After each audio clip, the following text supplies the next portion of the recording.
Have you ever hand-dyed yarn, fabric, or a piece of clothing and had crappy results? It's probably because you chose the wrong kind of dye for the fabric content of the item you dyed.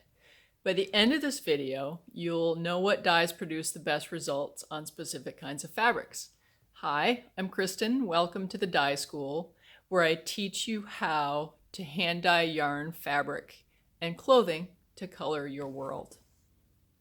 Today, I'll talk about which dyes to use to dye the fiber or cloth you have. Not every type of dye colors every kind of fiber, so to have a great result from your dye experiments, it's important to know the fiber you want to dye and what dye class to use for the best results. Let's get to it. For the best how-to info about hand dyeing natural fiber, fabric, yarn, and clothing, hit the subscribe button and hit the notification bell to be notified when I upload a new video. I post new videos every Tuesday morning Eastern Standard Time, and sometimes more frequently than that. The first thing to figure out is what the fiber content is of the item you want to dye. Textile labeling laws dictate that the detailed content and care should be a part of the garment, so it's there somewhere. If your item is fabric or yarn that you've purchased, the content should be on the ball band of the yarn, or on the end of the bolt if it's fabric. If you bought fabric or yarn online, the content should be in the description of the item.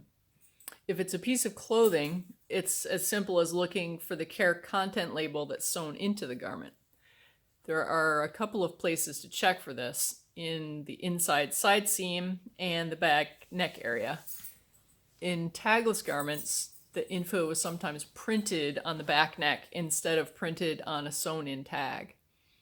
If it's a thrifted piece of clothing and the tags are worn or unreadable or just plain missing, you have a couple of options to figure out what the fiber content is.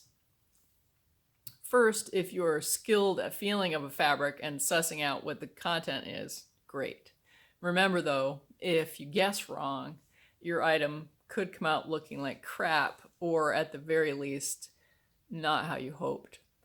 A better and more fun way to tell the content of a mystery fabric is to do a burn test. If you're in this camp, or just feel like burning stuff in the name of science, let me know in the comments, and I'll do a separate video about how to do a fabric burn test. For right now, it's beyond the scope of this video. Once you know the fiber content of your dyeable item, there are basically 4 groups it could be in. The first is protein fibers. A protein fiber is basically shorn from an animal, so this includes sheep's wool, alpaca, llama, mohair, angora, silk, kiviot, etc. The second group is cellulose fibers. Cellulose fibers are plant-derived, so these include cotton, linen, ramie, rayon, bamboo, lyocell, viscose, etc. The third group of fibers is synthetic fibers. This group includes acrylic, nylon, polyester, spandex, and many others, often with brand trade names associated with them, like Lycra, Gore-Tex, Tencel, Kevlar, Coolmax, etc. I won't really cover how to dye synthetic fibers in this video.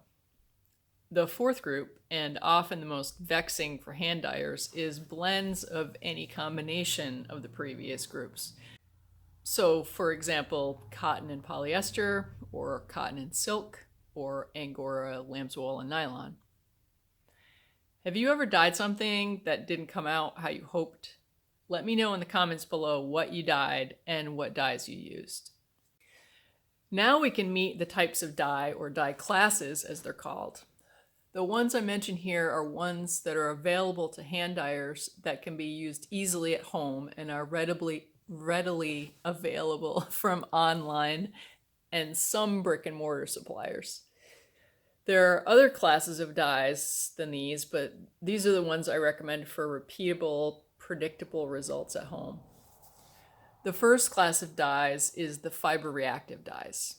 The most commonly used type of fiber reactive dyes is the Procyon MX dyes. These dyes give excellent results on cellulose fibers like cotton, linen, and others. Together with soda ash and water, the dye creates a bond with the fiber, making a lasting wash-fast color on the fabric. The second class of dyes is the acid dyes.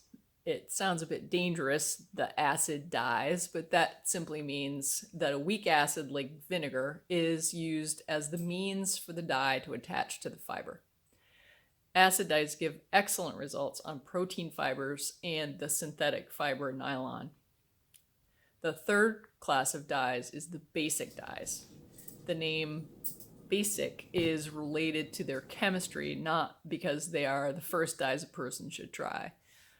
These dyes do not dye cellulose fibers except for paper and wood, and are used with varied application techniques depending on the fiber you have. They're mostly used for what I think of as weird applications when using another dye class just wouldn't work. For instance, basic dyes are soluble in alcohol and can be used to color the surface of leather and wood, in addition to acting as alcohol ink for painting and coloring resin. Basic dyes can also be used as dye-based watercolors on paper, like that brand in the costly dropper bottles, and just like the dropper bottles, have low light fastness, so keep your art out of the sunlight. The fourth and last class of dyes for today is the all-purpose or union dyes. The most ubiquitous of these are the RIT and Dylon brands of all-purpose dyes. This class is a bit of a dog's dinner of dye classes because each brand of all-purpose dye has a combination of dye classes in one package to cover many fiber and blend combinations. They are also more widely available in grocery stores, pharmacies, and craft stores than the other dye classes, making them a convenient option if you can't wait for an online order. The downside of these dyes is that if you dye a 100% cotton t-shirt, for example, the component of dye that is meant for wool is completely unused and dumped down the sink. In addition to being wasteful, that makes this dye class more costly in the long run if you do a lot of dyeing. So then, generally, to dye cellulose fibers like cotton and linen, I recommend Procyon MX fiber reactive dyes. To dye protein fibers like wool and silk, I recommend acid dyes. If you want to mix your own alcohol ink, dye-based watercolors, or dye the surfaces of leather and wood, choose basic dyes. If you have to dye something in a hurry or it's a combo of natural fibers, choose all-purpose dyes. I need to talk briefly about being safe when you dye. Whenever you can, set up your dye area in a place away from food, pets, and children. Wear gloves and a mask when you handle dye powders. Wear gloves when you rinse and handle the things that you dye. Be smart, be safe. Check with your supplier for safety guidelines. If you'd like to set up a dye studio at your house, I wrote a free guide to help you get started. Click on the link in the description below. I talk about supplies you'll need, how to choose a good spot in your house for hand dyeing, and there's a glossary of dyeing terms. Go check it out. That's all for now. Remember to like and subscribe and hit the notification bell. See you next time on the Dye School.